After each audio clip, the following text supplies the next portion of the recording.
여러분, 지난 본문 19절을 보면 성령의 능력을 통해서 이 예루살렘에서 시작된 복음이 예루살렘에서 퍼져서 안디옥, 소아시아, 아가야 그리고 일루리곤까지 편만하게 퍼졌다라고 합니다.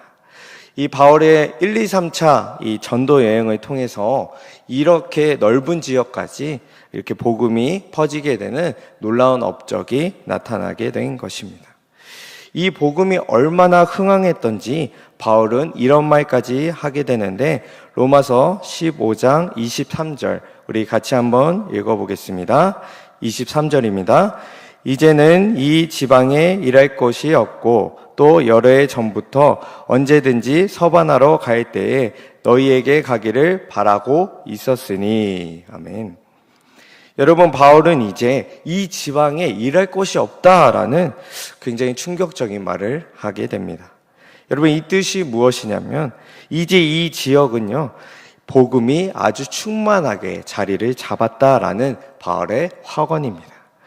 얼마나 활발하게 복음의 역사가 일어났길래 더 이상 이 지역에 일할 것이 없고 이 지역을 떠날 그 정도가 되었습니까? 여러분, 우리를 통해서도 이러한 놀라운 역사가 이루어지길 소망합니다. 우리로 인해 복음이 흥황하게 되고 그곳에 복음이 충만하게 되길 축복합니다. 여러분, 이사야 58장 11절에서는 우리 하나님께서 우리를 이렇게 축복해 주고 계신데 제가 읽겠습니다. 여호와가 너를 항상 인도하여 메마른 곳에서도 내 영혼을 만족하게 하며 내 뼈를 견고하게 하리니 너는 물된 동산 같겠고 물이 끊어지지 아니하는 샘 같을 것이라. 아멘. 여러분, 하나님께서는 우리를 보면서 뭐라고 하시냐면 너는 물된 동산 같이 물이 끊어지지 않는 샘이 될 거라 이렇게 말씀하고 계십니다. 여러분, 우리를 통해서 메마른 곳이 다시 복음의 생명력을 찾게 되는 놀라운 역사가 일어나길 바랍니다. 우리가 있는 자리부터 시작해서 가정, 직장, 교회가 변화되고 이 복음이 충만해지길, 그렇게 우리가 복음의 통로가 되는 우리 신교회 모든 성도님들이 다 되시길 주님의 이름으로 축복합니다. 지금은 우리 이신교회 캄보디아 선교팀, 단기 선교팀이 이렇게 단기 선교 사역을 감당하고 있습니다. 이번 주 한 주간 동안 계속될 텐데 우리 단기 선교팀 사역 가운데 안전하고 은혜로운 선교가 될 수 있도록 우리 모두 기도해 주시길 바랍니다. 여러분, 단기 선교하면 제가 떠올리는 그 선교가 있는데 바로 23년도에 제가 선교훈련원에서 말레이시아로 떠난 그 선교가 생각나게 됩니다. 그때 그 선교를 하면서 참으로 느낀 것이 많은데 선교는요, 출발 전부터 준비할 게 너무 많다라는 것이었습니다. 그래서 출발 전부터 물품도 준비하고 가서 아이들과 함께할 그런 활동도 많이 준비했습니다. 또 선교지이기 때문에 가서 어떨까요? 편안하기보다는 열악하고 어려운 상황이 굉장히 많았다라는 것입니다. 여러분, 그래서 우리가 겉으로 볼 때는 선교를 볼 때 이 선교 좋기보다도 참 고생이 많겠다 이런 생각이 들 수 있는 게 선교라는 것입니다. 그런데 저는요, 이 선교라는 게 그런 안타까운 면만 있는 것이 아니라 저는 아직도 그 말레이시아 선교지 가서 그곳 사람들과 드린 예배를 잊을 수가 없습니다. 그곳에서 느꼈던 그 기쁨이요, 이 세상에서 줄 수 있는 그 편안함과 세상에서 줄 수 있는 그 기쁨과는 아예 차원이 다른 비교할 수 없는 기쁨을 그곳에서 느꼈기 때문입니다. 여러분, 바울은요, 선교를 하면서 이 기쁨을 누구보다도 더 잘 알았던 사람입니다. 가장 귀한 일, 그것은 바로 복음이 전파되는 일이며 한 영혼이 하나님께 돌아오는 그 일이 참으로 가장 기쁜 일, 가장 가치 있는 일이라는 걸 바울은 잘 알고 있던 사람입니다. 그래서 바울은 아까 말했던 것처럼 1, 2, 3차 전도 여행 이후에 여전히 복음을 위해 또다시 달려가고 있습니다. 지금의 스페인인 서바나까지 또한 복음을 더욱 전하기 위해서 그 중간 지대인 로마에 있는 성도들을 만나서 교회를 굳건히 하려고 했습니다. 여러분, 복음에 대해서 바울의 마음은 이러했던 것 같습니다.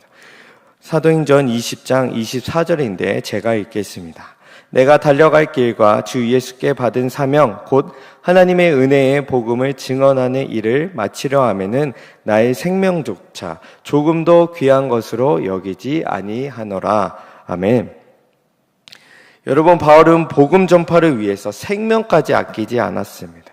이 바울의 모습을 본받아서 우리도 우리의 육신의 편안함보다 이 땅에서 누릴 수 있는 안정보다도 하늘의 기쁨이 넘치는 이 복음 전파에 힘쓰시는 우리 일신교회 모든 성도님들 되시길 주님의 이름으로 축복합니다. 그런데 여러분, 복음에 있어서 중요한 것은요, 널리 퍼지는 것만 중요한 것이 아닙니다.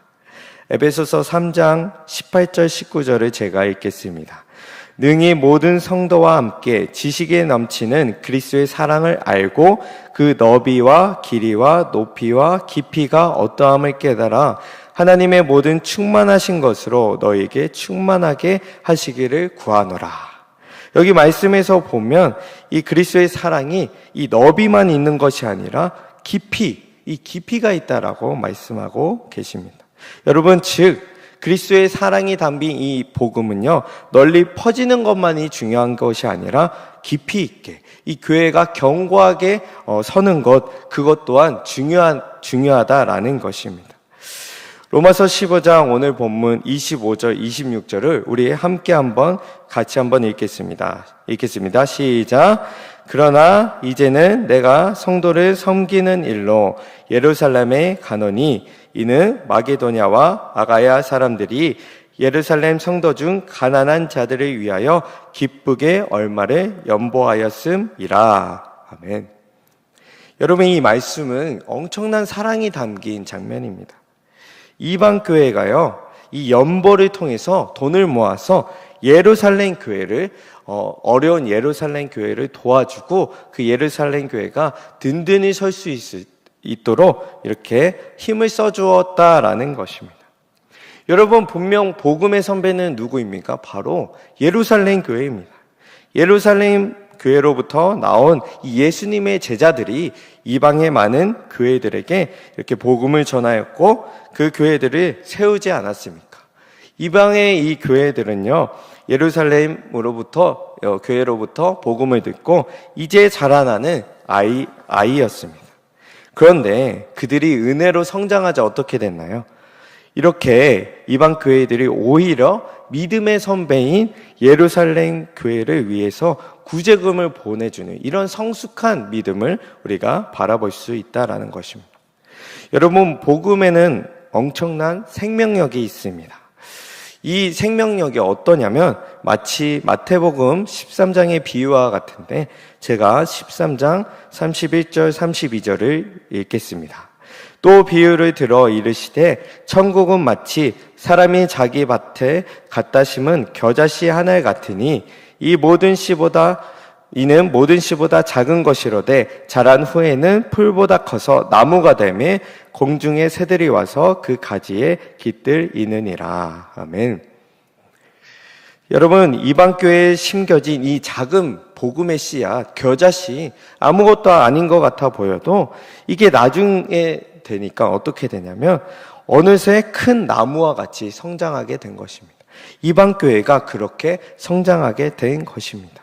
그리하여 이제는 예루살렘 교회에도 힘을 줄 수 있는 그런 선한 영향력을 끼치는 든든한 교회로 성장하게 된 것입니다.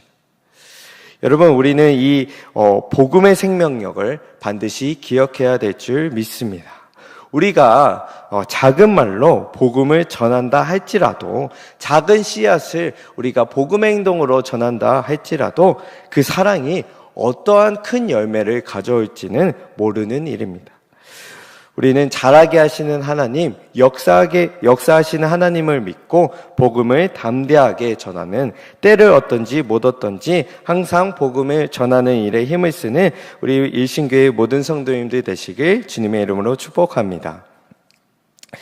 예루살렘 교회를 위해 이 연보를 모은 이방 교회의 모습은요, 참으로 교회가 한 몸이라는 걸 우리에게 다시 한번 생각하게 해줍니다. 우리가 고린도전서 12장 26절에는 이렇게 말씀하고 계신데 제가 읽겠습니다. 만일 한 지체가 고통을 받으면 모든 지체가 함께 고통을 받고, 한 지체가 영광을 얻으면 모든 지체가 함께 즐거워하느니라. 아멘. 여러분, 하나의 몸 안에서 어떠한 몸의 한 부분이, 지체가 아프면 그 통증이 온몸에 전해지지 않습니까? 여러분, 그것처럼 교회는 그리스도 안에서 하나의 몸입니다. 한 명이 아프면 서로 그 아픔을 함께 느끼고 감당해주는 공동체가 바로 교회라는 것입니다. 여러분, 우리도 그리스도 안에서 하나의 지체, 한 몸인 줄 믿습니다.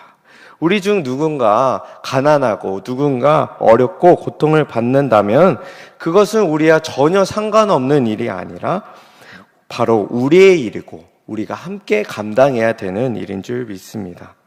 저 성도님의 어려움이 바로 나의 어려움이 되는 것이고, 저 성도님의 기도 제목이 바로 나의 기도 제목이 되어야 하는 것입니다. 그럴 때 우리가 서로 든든한 버팀목, 힘이 되어 주어야 된다라는 것입니다.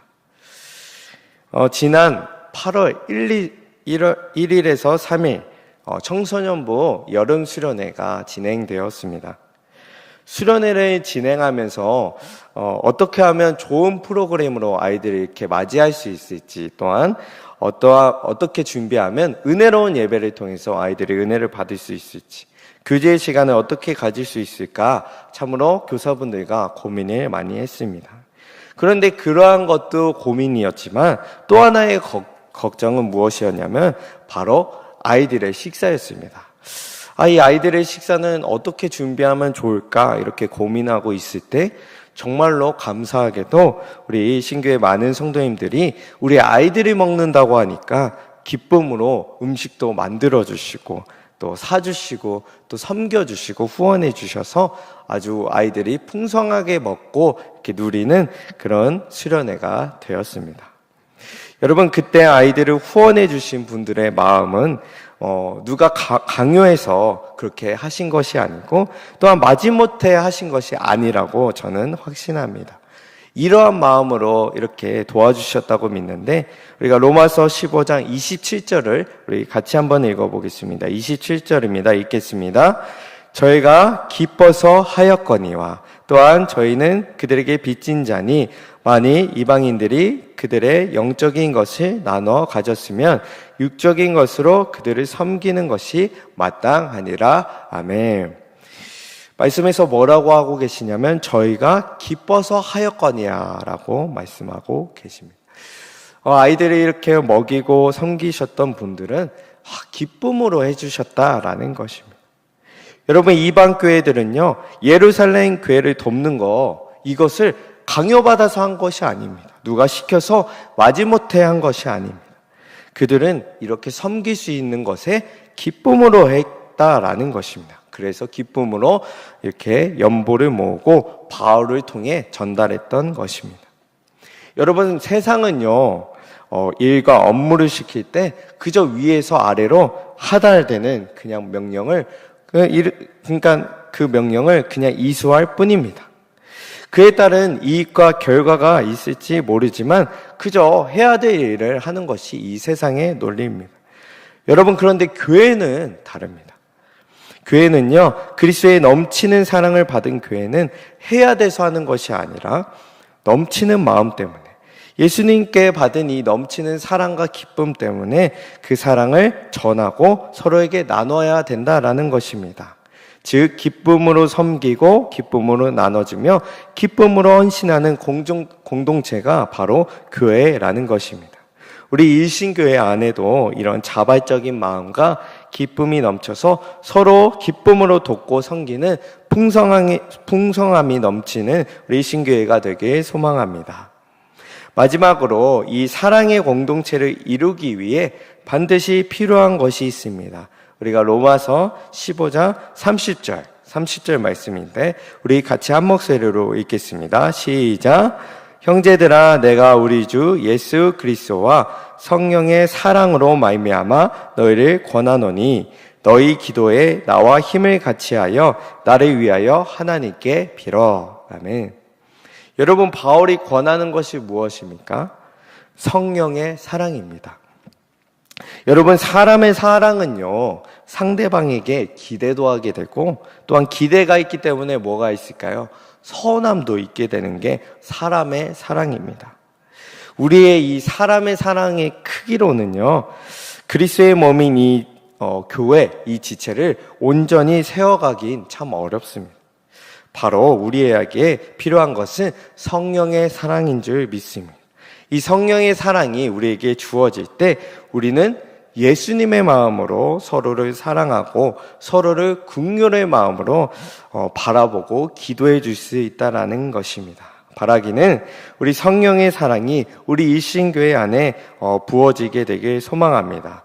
그 성령의 사랑이 부어져서 우리 교회가 섬기고 선교하는 공동체 가운데 항상 하나님의 사랑이 넘치게 되시는 우리 일신교회 모든 성도님들 되시길 주님의 이름으로 축복합니다. 아멘.